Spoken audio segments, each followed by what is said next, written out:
Okay, Mastermind with Neil Schwartz, and our special guest from Chicago, Illinois is Mike Checuga. Hey, buddy, how you doing? Doing great, Neil. Thanks for having me. I appreciate it. Welcome.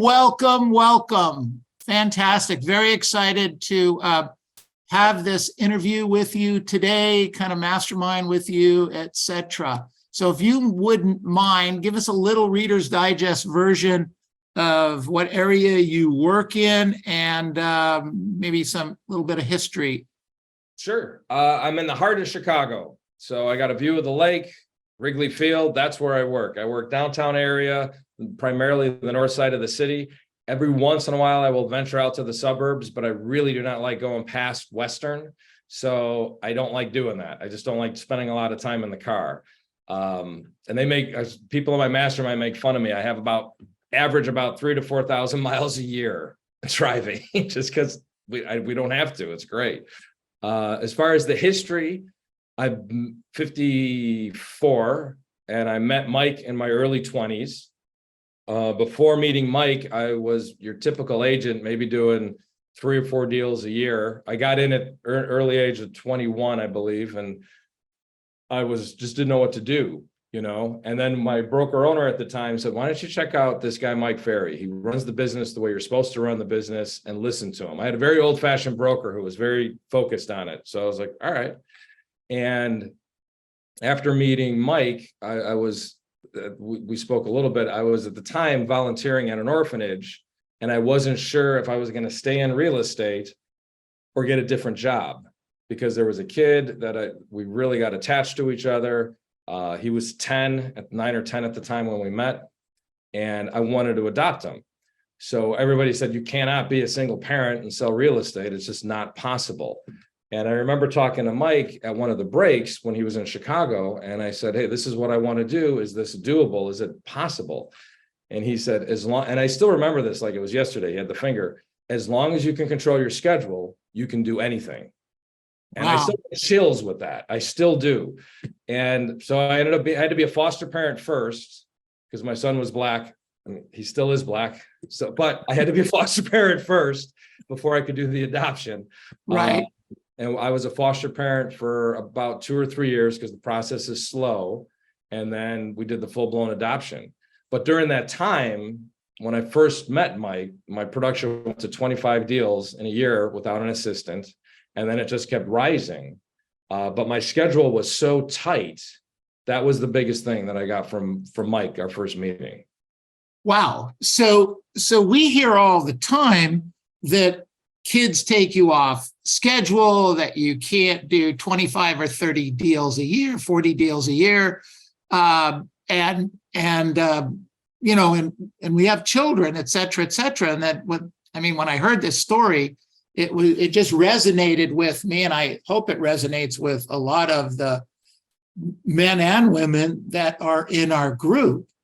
So tell me more about that. I mean, it's easy to say, keep your schedule tight, but, life gets in the way. So it does, but I came from a point, I truly didn't have any options. I didn't come from a wealthy family. I was not a very good money manager. I think that's just changed in the last 5 to 10 years, to be totally honest with you. So I needed to make money, and the only way to do that was be productive, selling real estate. So Monday through Fridays were very simple, because I would drop them off at school at 7. I would get to the office between 7:15, 7:30. I would write the affirmations, goals, role play, and I was on the phone at 8:15 the latest until 12. So there was no interruptions. And we talked about that. It was very funny. The secretaries would make fun of me in the very beginning. It was between 8 and 12. The only call that would ever interrupt me was if it was a call from the school. It's just the way it was. And then when he became a teenager, he had a couple of issues. So then the only calls that would interrupt me were the school or the police. That was it. That was the only thing that would take me off prospecting. That was it. Right. Did you get a lot of police calls? Sadly, yes. A couple of visits, a couple of calls. His teen years were quite interesting. Well, that's fascinating. That part's fascinating. We'll talk more about it in a little bit. What'd you do before real estate? You said you were 21-ish when you got started? Yes, I wasn't smart enough to go into school. Honestly, it was really embarrassing. I won't, you have to do that college prep exam, the ACT thing. I won't mention the other guy's name, but we were not the brightest kids in high school, and we probably partied a little too much. And when I scored on the ACT, the first time I took it, I'll say his first name, Rocco and I both scored a 12. And I 12? think a 12. And I think a monkey randomly scored a 13, just pushing little buttons. Oh, So college wasn't the thing for me at that time. I graduated later just to do it. I tried to get into acting in Chicago. It's a great theater town. And I thought that was easy. But I was probably the worst actor in Chicago history on the stage. I made more money cleaning the stages after the shows than I did performing. It was hilarious. wow. Yeah, it was embarrassing. Wow. So how did you go into real estate? I mean, what pointed you in that direction from acting to real estate? Or maybe we're all actors and that's just a normal transition. I honestly don't know. I knew there was a couple of offices in our town, and everybody drove really nice cars. They had Jags, Mercedes, that whole routine. And that was something that I was like, I could do that. I got a suit. I think I got a suit at TJ Maxx at the time.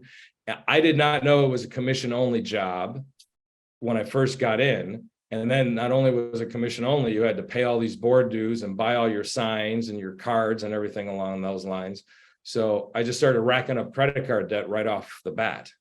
And I needed to make money at that. When I was in that time, again, I was dirt broke. So I didn't have an option. I would make calls, but I didn't know what to say. I would sit open houses and I didn't know what to say, So I just felt like a fish out of water. And like I said, the one broker, Dan Hunsinger, is like, just go to this seminar, listen to what he has to say. It'll make sense to you. And if it doesn't, this was Dan. If it doesn't, then get out of the business. It's not the right business. And you went to this seminar, and the rest, as we should say, is history. Yeah, it clicked. It was just the way Mike presented himself was different than anybody else I've ever seen. He spoke with authority, experience, and knowledge, and he was scary. It was back in the old days when he would yell at people in the audience if the pager went off, when we had pagers, if the pager went off or if somebody came in late. He would fine us, right? Yeah. And if charge you $10, and agents were embarrassed they didn't have the $10 to pay the fine. Yeah, so they wouldn't even go in late. Right. Because that $10 was how they were going to eat. And I'm sure you remember this too, where he would always say, it's the Mike Ferry seminar, so it's Mike Ferry's rules. So you had to listen. I was in the front row taking notes, petrified of the guy, but I knew what he was saying was right. Oh, that's great. Excellent. So you adopted a son, and went down that street. Tell me more about the discipline. I mean, it's we can say discipline's important and we need to be disciplined, but what did you do how did you set this thing up so you didn't get pulled off a track? Because I have to tell you, we have a lot of single moms and single dads that get pulled off a track pretty easily.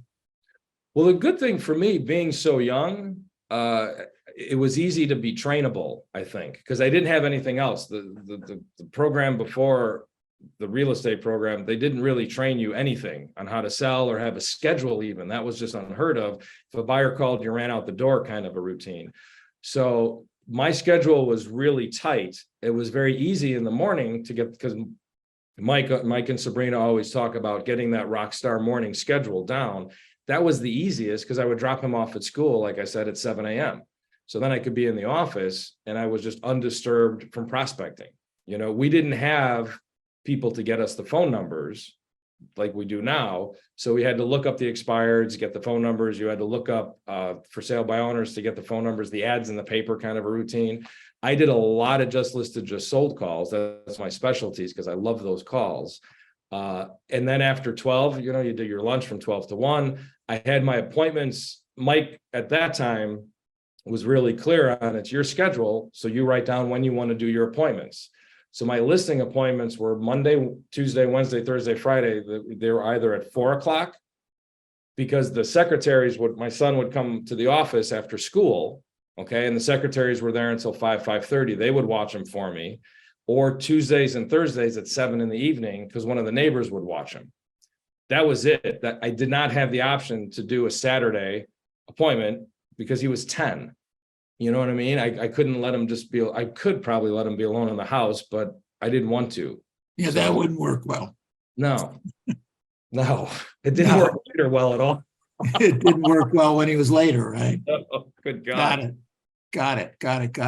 So Saturdays and Sundays, no appointments, no buyer appointments, nothing.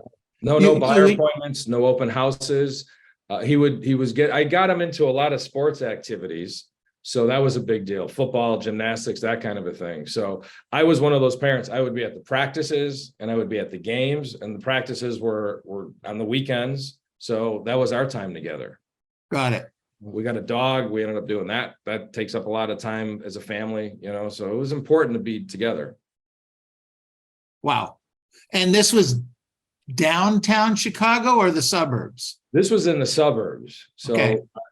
I switched markets, I want to say early 2000, 2004, 2005. I moved full-time to Chicago because I've always wanted to. And he was 18 at that time. So he was the state's problem, not mine anymore, because we were not getting along at that time. So I'm just starting over.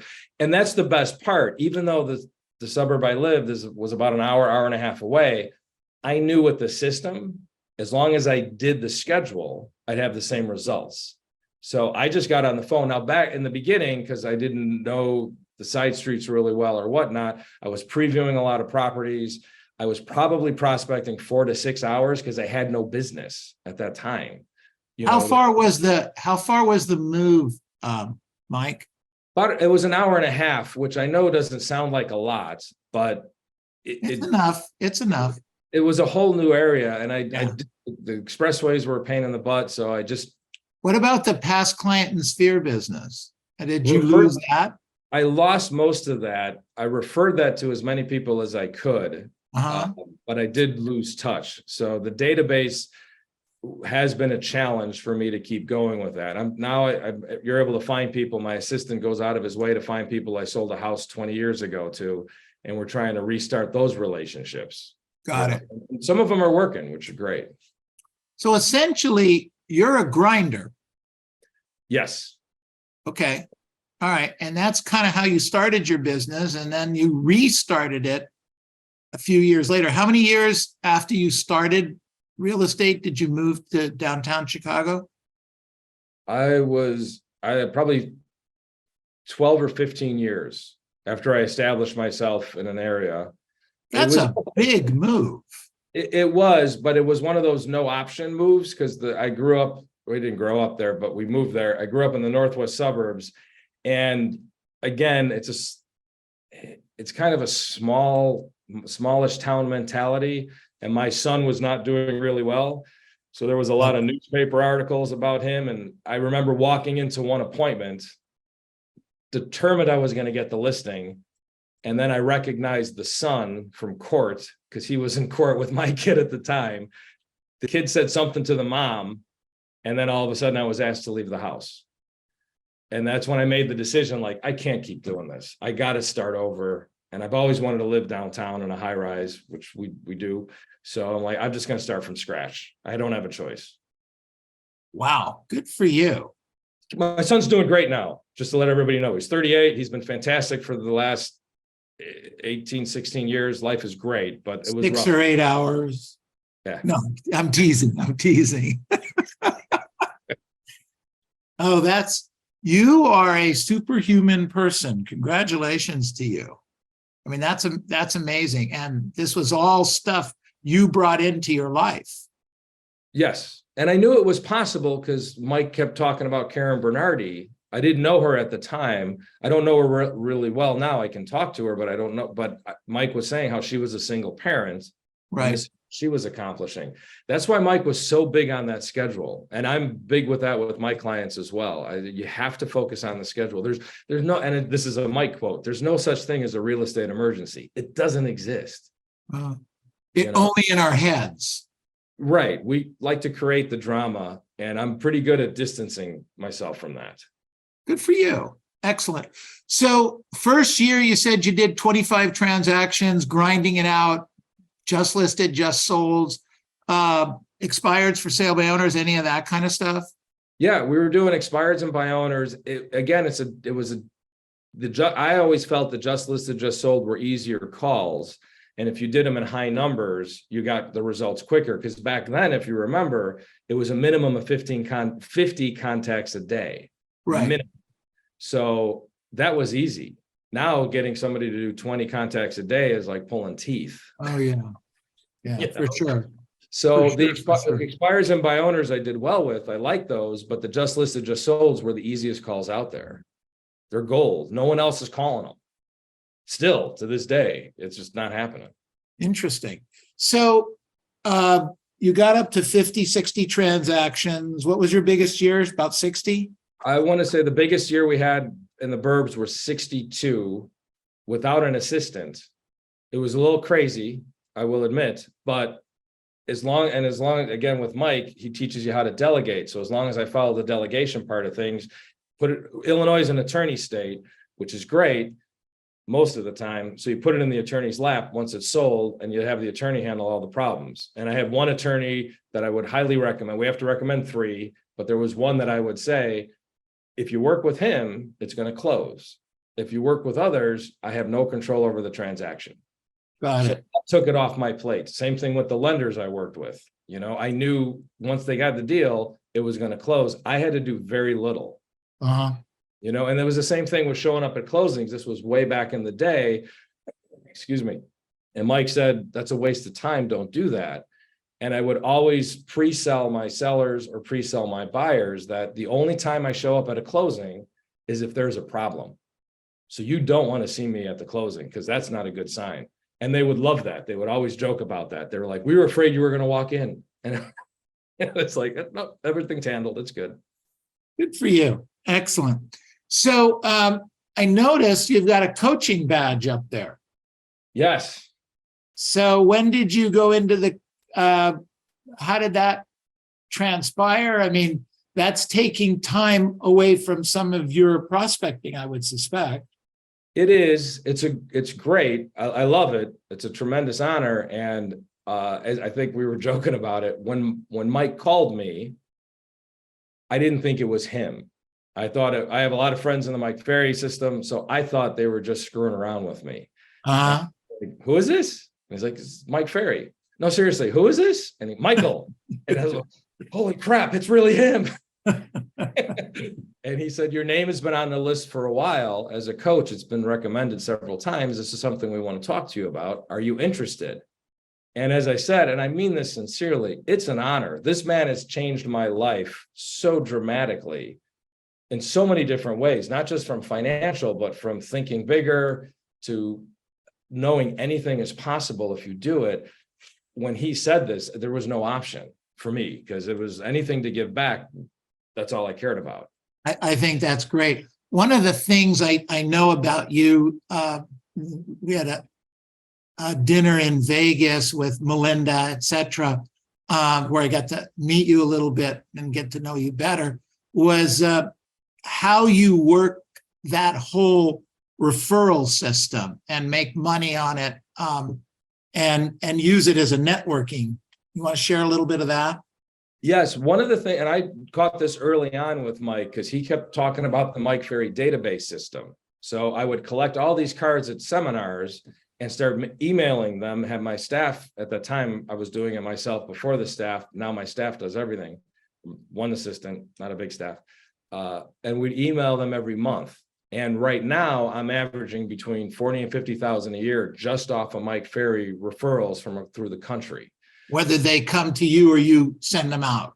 Right. And those are the easiest referrals because you know it's a serious buyer or a serious seller. Right. And I tell all my coaching people to collect between 25 and 50 cards at an event, then email the people, then stay in contact with them. And that's how, and I even had one, it was her first event, got to brag, it was her first superstar retreat in Vegas. And I told her to do this. And she, during our last coaching call, she goes, I got a referral. This works. And she was so excited. Well, that's great, Mike. Fantastic. Fantastic. Very, very cool. So restarting your business, I want to talk a little bit about that. So you did that about how many years ago? About 20 years ago. Okay. 20 years ago, 2000. All right. So you had a business, it was running, and in the burbs, you were I always wanted to use that word. So in the burbs, you had done 50, 60 transactions ish, Yeah. right? Yes. Okay. And you cold turkey for family reasons, you had to get out of Dodge and move to another area. Yes. Okay, makes total sense. So your commitment to your son, to your family is, as a single parent, is, like a one-arm paper hanger, and that's a big deal. I keep coming back to that, but I really think it's a giant thing that you have committed to. Well, I want to give him a life that I felt that every kid should have and deserve.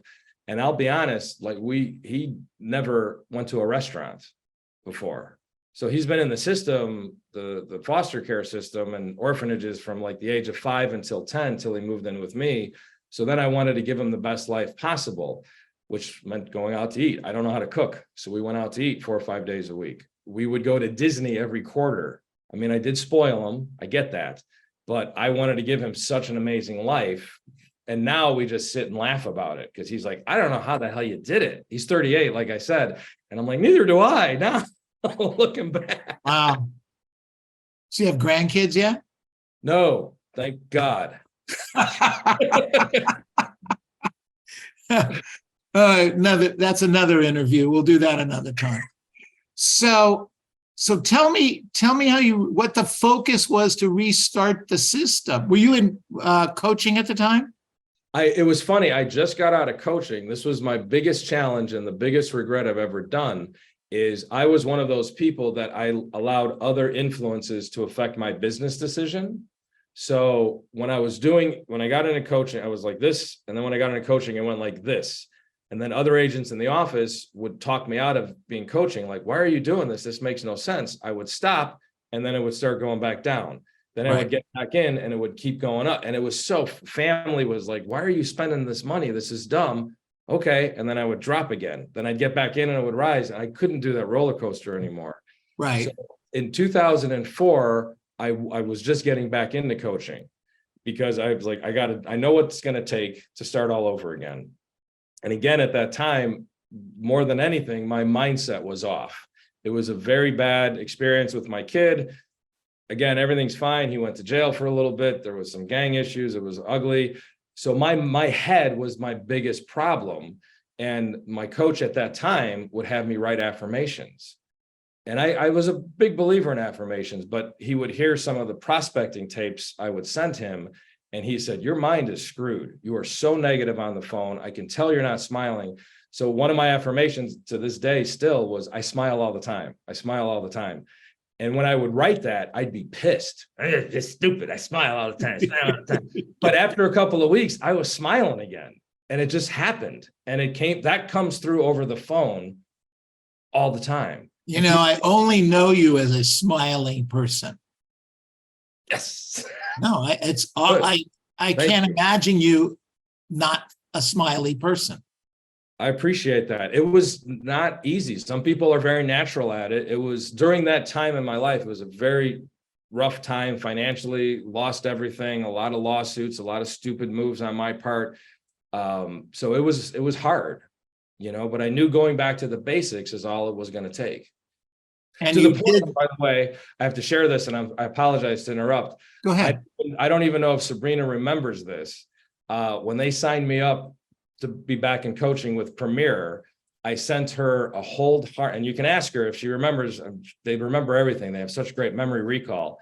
I sent her a hold harmless email stating, if I ever leave coaching again, she can beat me with a baseball bat as long as she wants.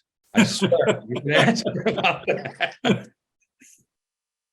Yeah, don't make that mistake again, right? It won't happen. It's not happening. Got it. Got it. Well, that's good. So you had to restart, and Yes. we all have to restart sometimes. So Mhm. can you tell us, what that looked like, what you put in place to help do that? Because so many of us really could use a little restart right now. Well, it was easy in one respect because I didn't have business at that time. So I had nothing but time on my side. So I just said, listen, I know what the basics are. I need to do 5 to 6 hours a day of calls in the beginning. I know that's what I needed to do. Then I also needed to surround myself with the Mike Ferry people, because I drank the Kool-Aid, and those are the people that will support you and push you to keep doing what you needed to do. So when I would call some accountability partners, and if I was in a bad mood because I just went to court or I had a call from a lawyer, and they would just snap me right out of it. And they would say, all right, focus on the goal. What do you want to accomplish? Your son is over 18. You did the best you could. He'll come around. But right now you need to focus on you.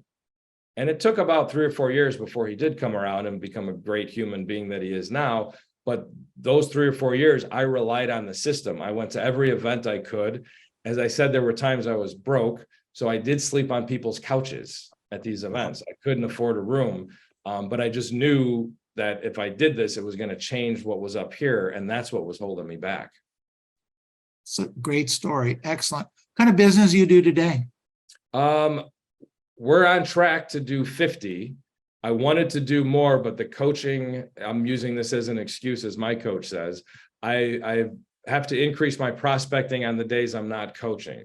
So I'm still hitting my numbers, but on Mondays, I have the mornings with Mike, the Think Big. We have a coach meeting, and then I coach from like 11 o'clock until 6:30 Chicago time, so that I can only get an hour. I can get more. I only do about an hour, hour and a half a day. I need to work on that still. So I'd like to get it up to 75 deals. That's what we're talking about. We're realizing it's just Daniel and I, we work together, that we're going to have to probably hire somebody else to do some showings or whatnot. But this year we're going to do great. And again, I've heard other people say this with Mike. My meltdown begins in October, and I don't know why, but I panic in the fourth quarter. I'm doing great, but when October hits, I go back to 4 to 5 to 6 hours a day on prospecting. So my little calendar behind me will show you the little red boxes are closings. The first quarter of this year, I closed 18 deals, which was great, but it was because I busted my hump October, November, December. As Mike always says, the market drops a little bit, but agent participation drops a lot. So this is the time to hit it. So that's when I hit it as hard as I possibly can for me. And I kept hearing other people saying how bad the first quarter was. We were just doing the basics, what we had to do. Right. We call that run through the finish line. Okay. We don't do business plans, or we don't advise anyone do business plans or do anything in the last quarter except run through the finish line. Because my thinking anyway, is that if I'm starting to talk about my end of year, my business plan for next year, that kind of signals to my brain directly or indirectly that we're at the end of the year and I can't do another deal, when in fact, that's not true. And a lot of deals are done. In fact, Melinda, who you know really well, almost always has her best part of her year in that fourth quarter, which gives her a great first quarter and makes everybody feel better, during that period of time. That makes So you open to some questions. Sure. All right, so let's do this. Questions for Mike. Raise your hand, yell out. Questions for Mike. Go ahead, Josie. Mike, hi, I am Josie Jellick and I am on your mailing list. That's And right. you're on my mailing list too. I'm an alcoholic and Well, on the days that you don't coach, would you just give us your schedule? What time do you get up? What do you do? Affirmations, exercise, all that. Well, we're getting back into shape a little slower than I want to. So we're working to find a good coach for that. Again, that makes the difference. So I'm trying to find a good trainer, and all the trainers I've gone through, they're good, but I had my old personal trainer was the former Muay Thai champion of England. He was a little more intense than anybody else I've worked out with. So the goal is we get up at 6. We live in a high rise, so the gym is in the building. So it's a little easier for us. So we go to the gym, we work out. I work out of my house. I work out of the office. So I do my affirmations. I do my goals. I review everything that I want to accomplish. Then I'm on the phone from 8 until 11, 11:30. Then from 12 to 1 is lunch. Sometimes the wheels fall off the wagon in the afternoon with silly stuff. We have a dog. I'd like to take a walk around the lake. I know we're not supposed to, but it's got to be honest because people will see me around the lake. And then I do the leaf follow-up in the afternoon and then go on appointments. My schedule is still very light. Like we don't work Saturdays or Sundays. I don't like that. Fridays, I don't like to work past 4. So there's no appointments then, but we do a lot of appointments Wednesdays and Thursdays. There's days I'll do 2 or 3 listing appointments back to back, which is great. It's a little stressful at times, but it just, that's the time frame that I have. Thank you. Good, perfect. Other questions for Mike? Other questions for Mike? Just jump into it. So Mike, there's in the chat box. Oh, I didn't see that. Is it Scalia? It says many of us call expireds, etc. Though after weeks, no appointments. Do you have different scripts? Ooh, good question. Great question. No, I don't. No, any other questions? Yeah, with the expireds, the way I do it is, again, it's the original system that he has us do. So in the morning, I call the expireds, and if you're not there in the morning, then I call it. And I used to do, and that's why I have these 3 bins up here, because I still print out calls because it's just the way it works. But if I don't reach you in the morning, then I try to call you in the afternoon. If I don't reach you in the afternoon, then I try to call you in the evening. I will do one Saturday a month where I call for an hour, hour and a half. That's the only time I will do things. But if I don't reach you during those 4 attempts, I just toss you, because you don't want to talk to me at that point, and that's fine. Somebody else will. There's always another person that's out there. Right. Do you use the Mike Ferry scripts? Yes. Yeah, Awesome. no, I've got them. They're right there. They're right there. I mean, I have them all over the place, just because, again, with Mike, they keep teaching you the versatility with it. And I was having a problem with people hanging up and not wanting to talk to me. So during one of his events, Neil, you probably remember which one it was. He was talking to the one guy on stage about hiring a voice coach. So as a guy from Chicago, we have that Midwest monotone voice, and we have a little bit of a thuggish, hey, how you doing? I mean, that just comes out sometimes, and that's not professional. How you doing? I'm doing good. How you? I mean, it's just the way it is. How's But you doing? I hired an acting coach, a voice coach, to teach me how to enunciate more. She would hear my tapes, and she said, I don't do this in person, but I do it over the phone. She said, your problem is you're not enunciating, and I can't hear what you're saying clearly, so I'm going to hang up on you. So when I'm on the phone, I've learned that I need to move my lips like this to enunciate more clear with the scripts so that people can understand what I'm saying. I don't do this in person because then you'd be locked up. But on the phone, it has made a tremendous amount of difference on people not hanging up on me. Good, good. That's awesome. Great point. Absolutely. Good question. Great point. Thank you. Other questions for Mike? I have a question. Go ahead. Yeah, so it's actually about your calendar. I see that it's X'd off. I'm just kind of curious. Is there any rhyme or reason as to why your calendar looks that way? Yeah, it was from a mental thing for me. As I said, the little X's are the days that I've done my job and I prospected and I hit my number. The green slashes and are when I hit over my number and I'm excited. It's like a little reward, like, hey, you did better than you're supposed to do. And that's a good goal. The E's are for the Mike Ferry events. I get recharged every time. Right? I beg your pardon? Education. Yes, it's for education. So I get recharged. So the goal was always to go to a minimum event per quarter, wherever it was at, preferably out of the area, because you meet a lot more people that way. But this year we did a great one in January, the production retreat. We did the action workshop in February in Indianapolis. I did a virtual one in March. I did the productivity school with Tony in Dallas in April. I did another virtual in May. I didn't do any, I prospected in June. It was a great month, but I didn't do an event. And then we did July. And then the red boxes are just for the closings. And the V's are for vacation. So we're going to the Think Big Dublin trip, but we're going to go to London for a week before.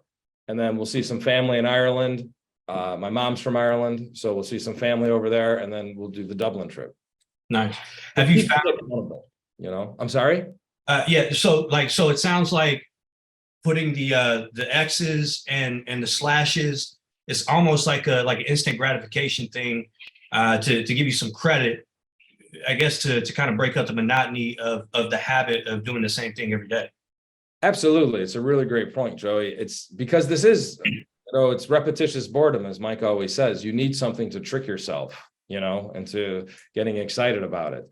I like instant gratification. My coach keeps working on that with me to delay instant gratification. So we're working on that the best we can right now. I like spending money on silly stuff. I mean, when we were in Vegas, we bought a Fabergé egg. Nobody needs one, but it's on my desk and it's a motivator for me. It's kind of cool.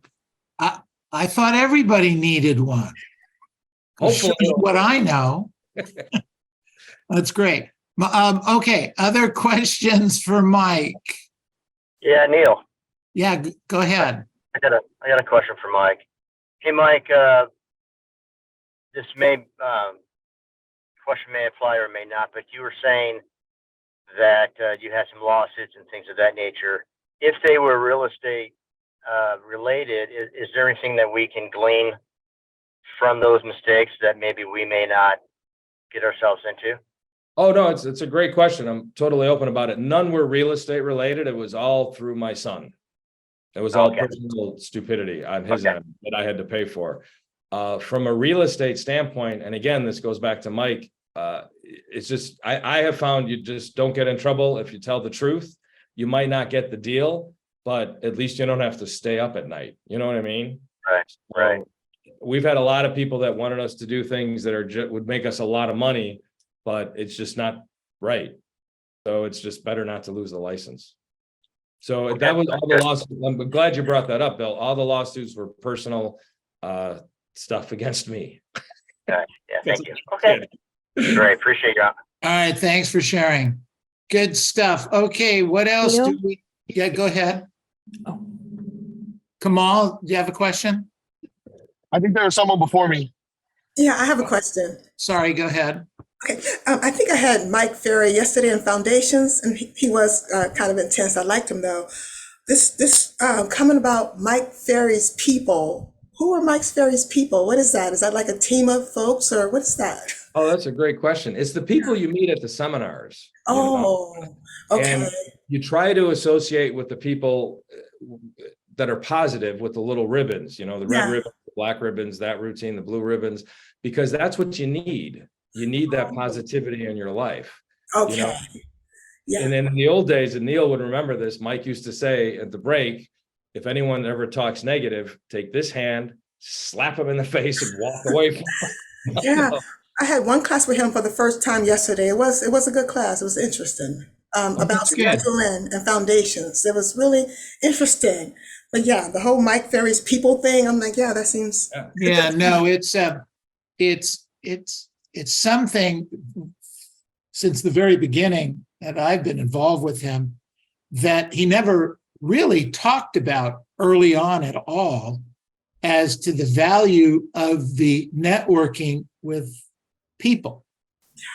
I will say in my 50 years with Mike that some of my best friends, some of the smartest people I've ever met have been coming from the Mike Ferry organization in one way, shape, or another. Oh, So it's a great resource. On top of, you learn a lot and potentially can make a boatload of money. So I highly recommend it. I say all the time, all that I have and all that I will ever have for myself and my family, I owe a lot, most of, to Mike Ferry. wow. But and any time I've said that in his presence, he always asks for a check and I walk away. Okay. Wow. Thank you, Neil. You're welcome. Okay. What else? What else? We have questions for Mike. Yes. Neil, I had a quick question because I Sure. think many of us have gone through this. Like personally, I've had $1 million in medical bills, and with COVID to try to stay afloat, I stopped coaching years ago, obviously. But what could you recommend? Because I do like accountability. What do you recommend for someone that has limited time because of health issues and money to get coaching? I tried Where are you? Where are you located physically? Riverside County. So are you working with Century 21 Masters? No, I've gone to a couple of your I think you have office meetings that you used to let other people. That was years ago. I moved out of Orange County. So I wanted to know, what do you recommend for someone, many people in this where they want coaching, but the ones I've seen were extremely expensive for now. Who do you recommend? Well, here's a shameless plug. We'll coach any agent in our company and we don't charge for it. We have what we call Coach on Demand, where you can call and get coaching from myself or Robert or anyone of the coaching team. You can coach with, we have 2 or 3 coaches in the company that will coach. I coach the coaches in the team, and my experience there is 50 years of following Mike Ferry. I was one of his first one-on-one coaches, and I used to coach his coaches. So we're deep, very deep in the coaching and accountability part of it. So you want to talk to somebody in the company, we'd be more than glad to share that information. And that's what we do. I know I've been working with Wendy De Leon, she's on here. And we were just talking about this yesterday that, you know, what are you, 40-50% beyond last year, Wendy? She's on another call. Yeah, she's on another call. But anyway, my point is that we have example after example after example after example where we can help our agents in accountability, et cetera. If you guys want, appreciate it. You're welcome. Thank I you could very continue much. talking about this for hours, but I'm not going to. Mike, let's get back to you. I have a question. Go ahead, Kamal. The connection might be bad, so you might not hear me. I really appreciate what you said, everything you said. The main point I grabbed from it, Mike, is your mindset, because your mindset, it really dictates how hard you work, and how hard you work, it dictates how much money you make. But I have a question. In the beginning, how much door knocking did you do? And was it on expireds for sale bar owners? And like what percentage of your business in your first year? Because I mean, I've been doing it for 2.5 months. So I'm curious when your first sale was, and then how much door knocking did you do? It's kind of a multi question, but if you can answer that. Good question. Great question. In the beginning, I'll be honest, I didn't door knock. I just made a lot of calls. It was just easier to make a lot of calls. I am door knocking now. So I have it in my schedule on Friday afternoons after my prospect. I look at door knocking as bonus. So after I do my regular prospecting, I go out and door knock around my listings or around my sales or around somebody else's. Right now in Chicago, townhouses are flying off the shelf. It's the hottest commodity you could have in the city. It's a listing, it goes in a couple hours still. It's really strong. So I will knock on other agents' doors, whether they're with my company or not. It's an MLS listing that just went under contract. I feel I have a right to door knock in that area and tell everybody it just sold. I don't say I sold it. I said a home just sold in your development. As a matter of fact, I got it really quick. Mike at the Think Big call told us at one time to expand our thinking and start previewing higher priced properties. Well, we were looking at townhomes for $1.5 million in a gated community. Walked in, couple was walked out. I started talking to them in expressive. I asked how they like living here. They said, we don't. Our sister did. She passed away a year ago. I apologized. Typical, like Mike says, use common sense. I said, I'm really sorry for your loss. They said, no, it's fine. It's just time to sell. I said, well, as it happens, that's what I do for a living. And I went into the script right then and there. I knew that development because I was previewing a property. So the guy literally said, no, we're going with the local expert. Thank you very much. We appreciate your time. It was a really nice conversation. I got his name. My assistant tracked him down with the phone number online somehow. I called him and I said, I wanted to say thank you for your time. We love the development. I've noticed people in your situation, though, like a second opinion. And it'll take anywhere from 15 to 20 minutes to give you a second opinion. Are you okay with that? And I hand to God, he said, well, the agent we were going to go with was here for 3.5 hours. And again, the only time I go off scripts is when I think I'm funnier than I am. And I go, well, did you guys have dinner together or what? And he just started laughing on the phone because that's a Mike Ferry line. And we got the appointment, got the listing sold. The agent left me the nastiest message in the world, but that I wouldn't have done that if I didn't know the scripts so comfortably that I could just use them when I ran into the person. You knew the script and you previewed properties, so you knew the values. Yes. Yeah. So Mike, how long did it take for you to get your first sale? Like how many months? Or was it a year? Was it? It's a great analytical question. I probably, like I said, it was pre-Mike Ferry. It probably took me 6 months to get a deal. And it's this typical joke Mike tells. I thought that was horrible. And the broker's like, you're right on track. And I'm like, I can't live like this. This is horrible. And Kamal, you have another 24 hours. Go get a deal. Yeah. And with the system, it's easy. Then when I went to the coaching with the system, I probably 30 to 45 days. Mike says it's a 90-day turnaround time from prospecting. But because I think I was doing so much prospecting in the beginning, I sped that up a little bit and I needed the money. Right. Okay. That makes sense. Thank you, Mike. Kamal, what time do you start prospecting on open mic today? I started 3:30 till 4:30. 3:30 to 4:30. So if anybody wants to hear somebody that has learned what to say and how to say it and has previewed 90 properties in the last 4 or 5 weeks? Yeah, 92. So he knows his inventory, not analytical at all, is he, Mike? No. Check it out, because this is a guy that's actually taking what we're asking him to do and doing it. And he should have a deal very, very soon out of it. And that'll be the first of many. So you keep the focus, buddy. We have a question from Joey Rodriguez. Mike, how many of the just listed, just souls go into your database if their timeline is outside the Mike Ferry definition of a lead? They wouldn't. It's a great question. And the reason is I am not a technical person at all. And I know everybody has these great systems, but for me, if they're going to buy or sell within 30 days or less, that's a hot lead. I want to work with that person. If they say 2 months, 3 months, I don't deal with that. And it's not a cocky thing. It's just my definition is 30 days or less.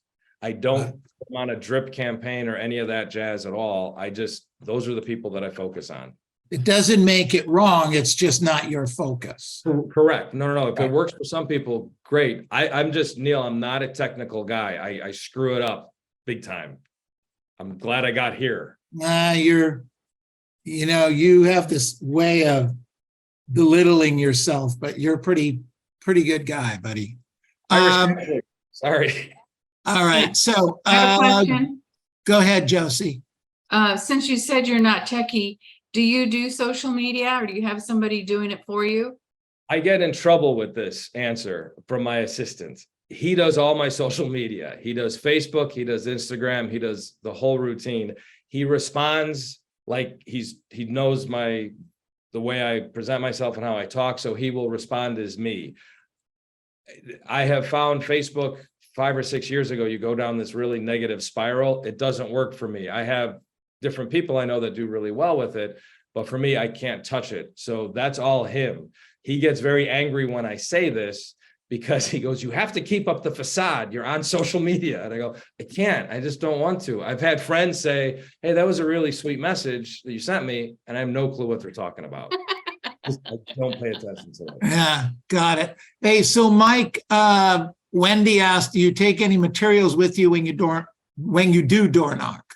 The only thing I take with me is I have the just sold door hangers. So if they're not there, I do hand out a door hanger. I put it on the door. That's the only thing I take with me. Got it. The business cards, of course, but that's it. Sure. Hey, Mike. Who had the question? Go ahead, Wendy. So the door hanger with the just sold in the area, or just a generic one?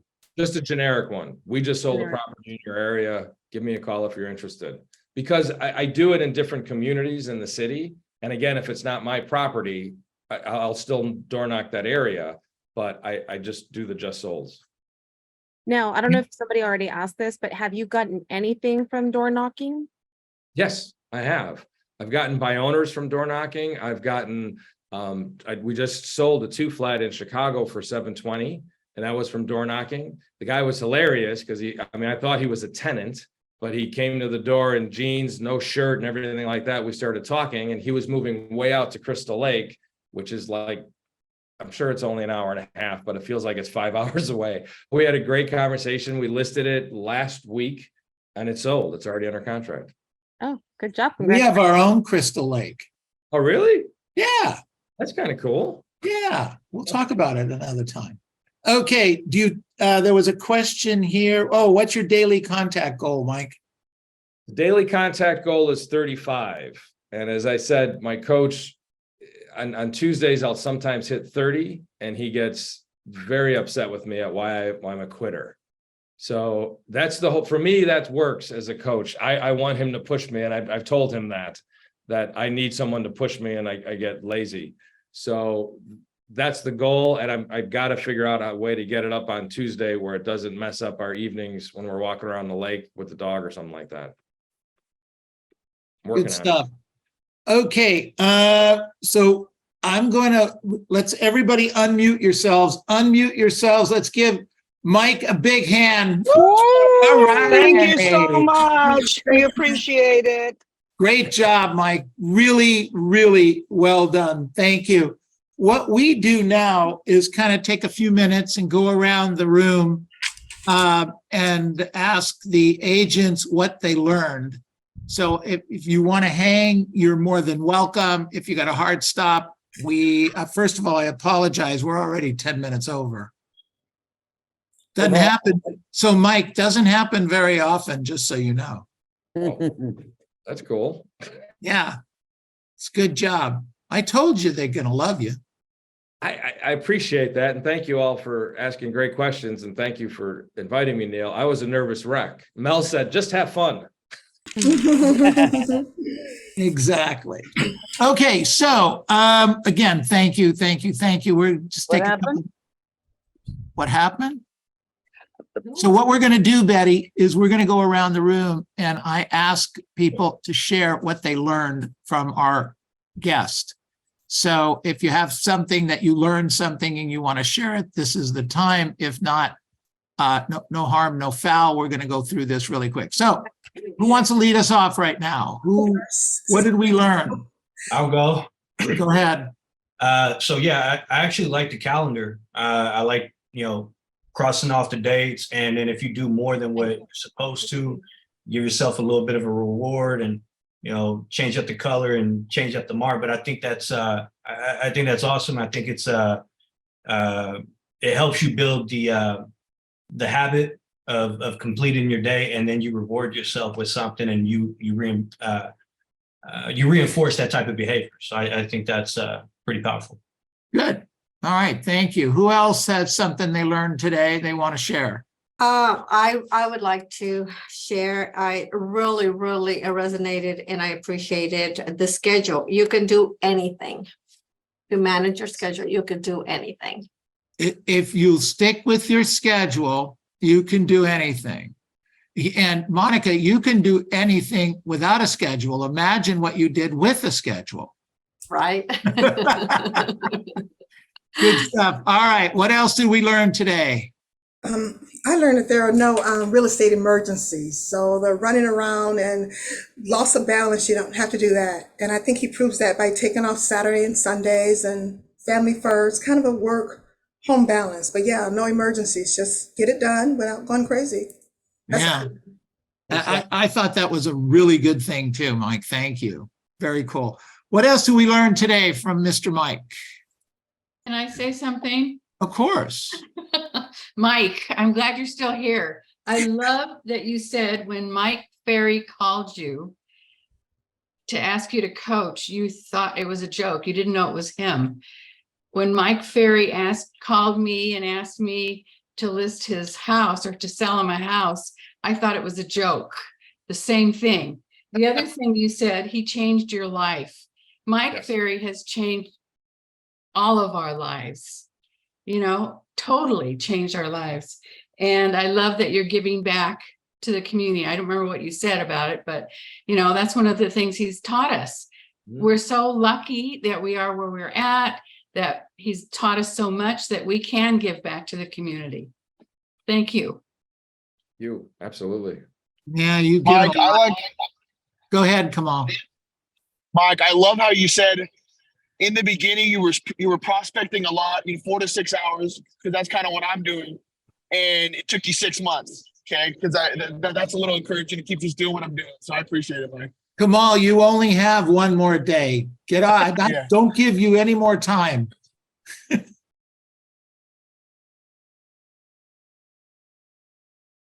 Jeez, I'm right on track. I forget about that. Okay. What else did we learn today? What else did we learn today? Come on, come on, come on. I mean, I don't think I've learned this. It's just a great reminder that we need to prospect if we don't have escrows. Prospect, preview property, and door knock. Absolutely. And you didn't hear my question earlier. I think you were on the phone, but you're what, 4 to 8 transactions above where you were this time last year? Yes, So is the coaching helping? absolutely. Good job. All right. Shameless plug. Isn't that great? All right, everybody, unmute yourselves. Unmute yourselves. Let's give Mike a really big hand. Thank you very much, Mike. Thank you. Thank you. Thank you, Mike. Thank you, Excellent. Mike. Neil. Excellent. Scally, if Thank you you, could Neil. put your phone number or email address in the chat box, I'll get back to you and just share some of the stuff we do. And Mike, you asked for my email. Yes. Let me give you that.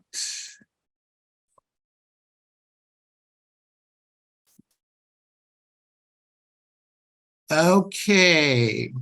And if you want referral, if we put your information in here for referral business, so do you want it or should we delete the referral stuff? Oh, no, keep those referrals coming. I could use a little more money to buy some more Fabergé eggs. That would be great.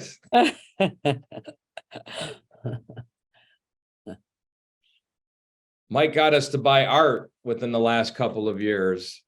So it was interesting. We spent more than my first condo on art in the last 2 years. So we're always For trying you. to, yeah.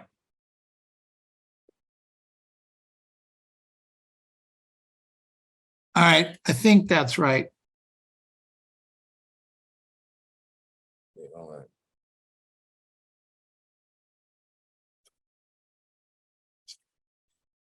All right, so let's see.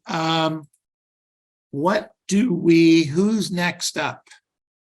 Armand, is it you? It's Josie. Nope. Josie, I wish it was me. Oh, you can have it.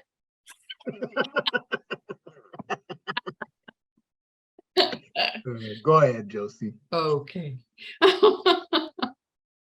hey, Alex Sosa, I haven't seen you in a while. How you doing, buddy?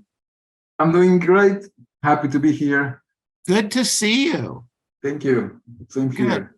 Hey, Angel Ayana, can you hear me? No. Yes. No, you're Ayana.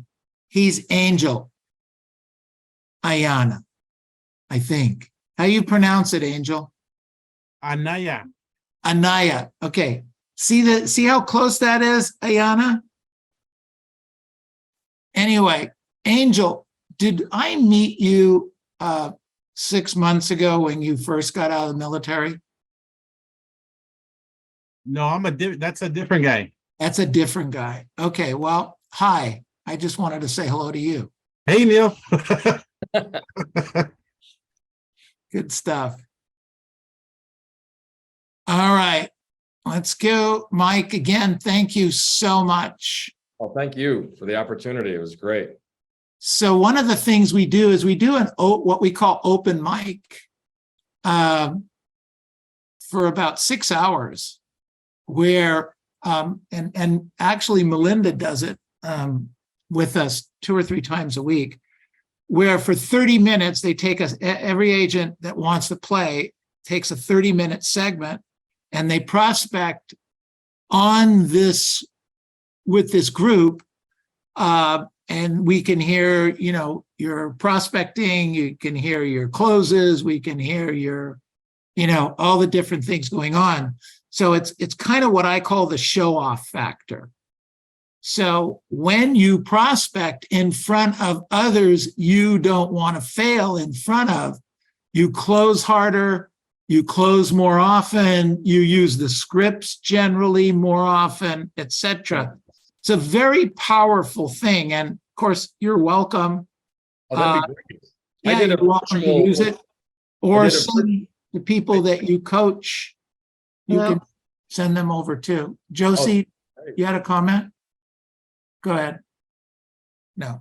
Oh, I was saying I did a virtual one with Melinda, and I think she set 10 or 12 appointments, and it was just fantastic because that energy keeps you going, Totally, 100%.